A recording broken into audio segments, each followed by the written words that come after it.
Assalamualaikum warahmatullahi wabarakatuh. Hai, berjumpa lagi dengan saya, Sela Gustirani dalam podcast Seksi Ansietas PPPDS KJI.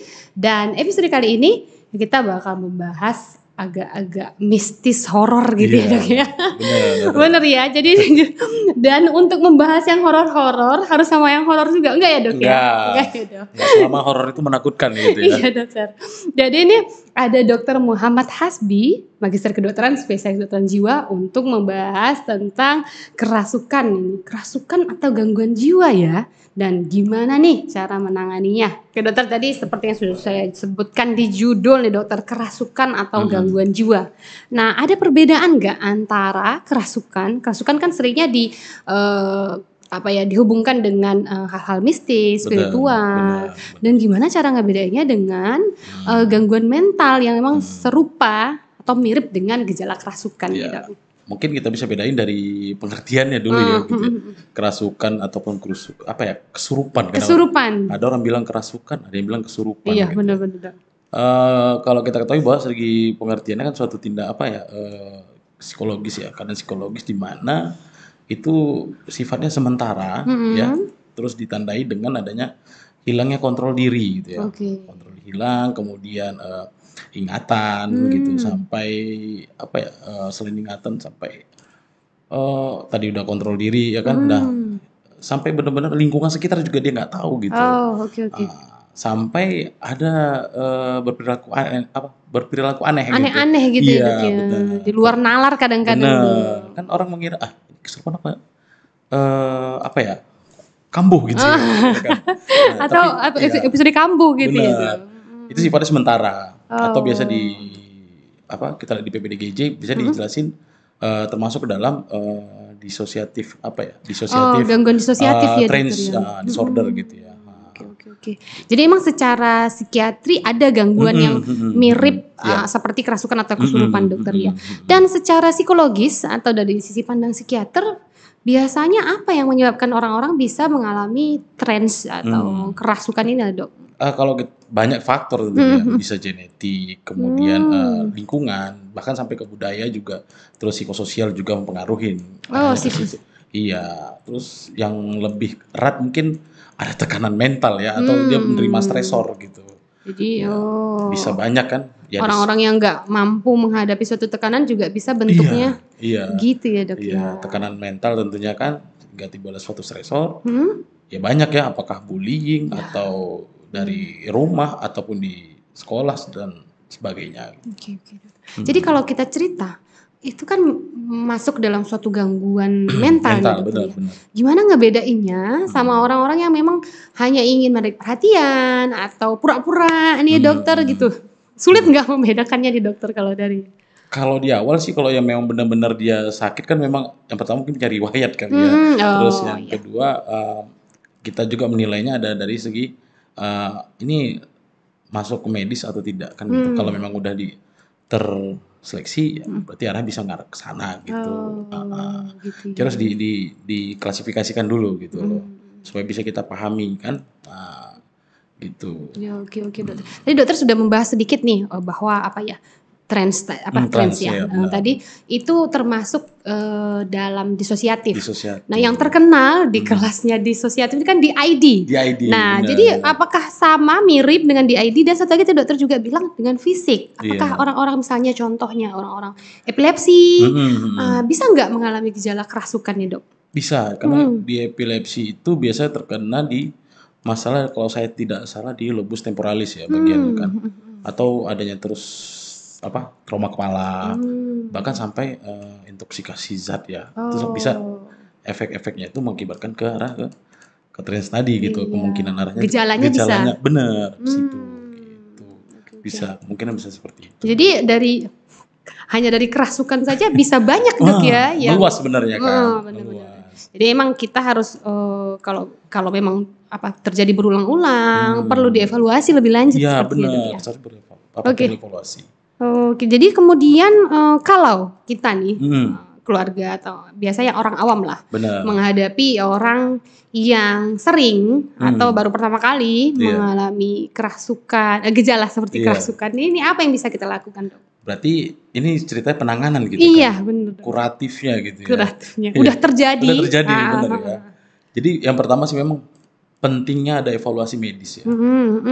Evaluasi medis, kita tahu ini arahnya kemana.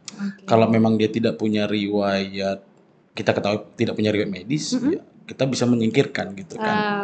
Nah, kalau memang punya ya berarti kan, oh inilah akibat dari kayak tadi mungkin salah satu mungkin ini karena epilepsi gitu kan. Nah, kemudian tadi lakukanlah pendekatan support keluarga, kemudian dari lingkungan, ya kan itu kan perlu ya.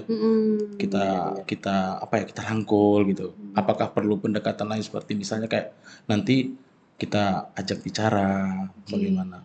Minimal ya dari sisi intern ya, keluarga tentunya. Untuk itu. Support system utama lah ya dokter betul. ya. Iya. Oke dok, jadi kalau misalnya seseorang nih sudah tersingkirkan, dia bukan mengalami epilepsi atau trauma otak. Kalau misalnya dokter tadi bicara tentang gangguan mental yang sudah terdiagnosa menurut PPDGJ, pasien-pasien seperti ini perlu diobati berarti dok? Iya, kalau kalau perlu diobati kalau sudah terlalu sering terjadi gitu ya. Karena yang kita hindarkan itu adalah fisiknya gitu ya. Efek fisik gitu. Kalau terus-terusan. Juga imbasnya juga ke mental pasti kan gitu ya. Nah, makanya hal-hal itulah untuk kita hindari supaya jangan semakin memperburuk gitu loh. Nah, itu harus gitu. Iya.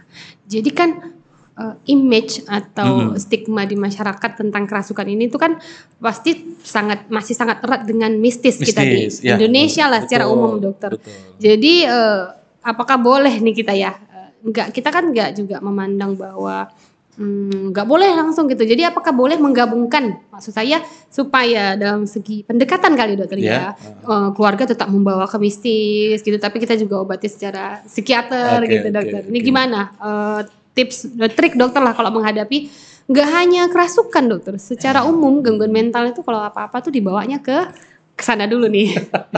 Ini gimana? Ya? Orang pintar gitu. Nah, orang pintar ya sebutnya ya benar. Orang pintar ya. Ini dokter berarti orang apa? Mungkin ada pengalaman nih dokter. Iya.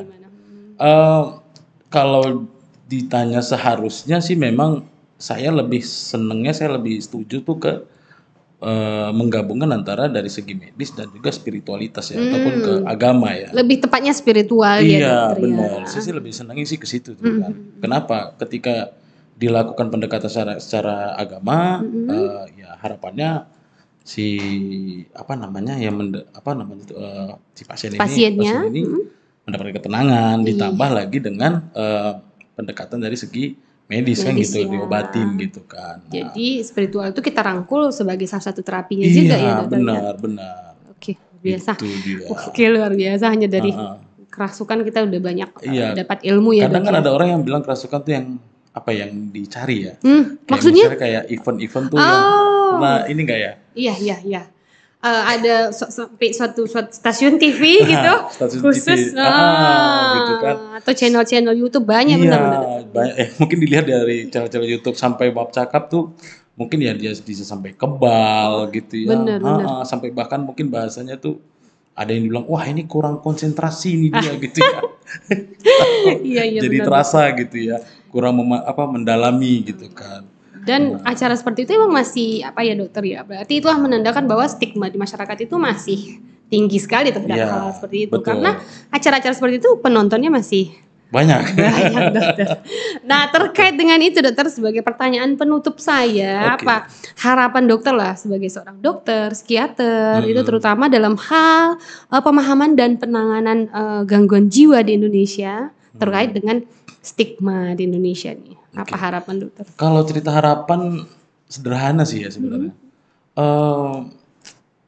Perbanyak dan giatlah untuk sosialisasi kesehatan mental di seluruh Indonesia tentunya kan. Pelayanan kesehatan kita kan banyak ya. Yang biasanya sih paling dasar ya. Biasanya ke puskesmas atau pustu itu kan gitu itu. Nah, minimal mereka harus bisa sosialisasi. Makanya saya bilang tadi giat kan. Apalagi supaya warga itu tahu kemana saya harus bertanya. Kalau mengalami gitu ya. Nah, kalau mengalami seperti apakah ini arahnya ke hal yang lain atau memang ini masalah di medis ataupun ini lebih ke mentalnya bermasalah gitu kan. Itu sih untuk harapannya. untuk giat dalam sosialisasi. Dan giatnya itu sepertinya dari semua pihak ya dokter. Benar, ya, ya dari yang kan paling bawah naik berjenjang ya, sampai ke atas gitu. Jadi apa ya, penyebarannya merata gitu. Itu sih kalau menurut saya ya, kalau ketika itu tercapai sepertinya bakal lebih baik mereka penanganan mental ya. lebih sadar kan tentunya kan. Masyarakat tuh, oh iya berarti saya dengan kondisi seperti ini gitu. Oh kemana saya harus ke ahlinya pasti kan dia udah tahu, dia akan bakal datang begitu. Dan inilah mudah-mudahan seksi ansietas juga podcast ini juga salah satu upaya kita dok. Benar cara untuk sosialisasi dan pendidikan yang memang dari ahlinya gitu ya. Benar, tenaga profesional, betul. Terima kasih banyak dokter atas sharing-sharing kita pada hari ini. Dokter terima kasih banyak. Ya, sama-sama. Sudah membahas, jadi terjawab ya. Ini bukan hanya mistis aja nih dokter ya. Jadi mudah-mudahan membawa banyak manfaat untuk yang menyaksikan episode kali ini. Dan sebelum kita tutup, saya mau ini juga nih, mungkin ada setelah mendengar, menonton atau memang punya masalah lain dengan gangguan mental, mau konsultasi nih dengan dokter Hasbi, kemana ya dok?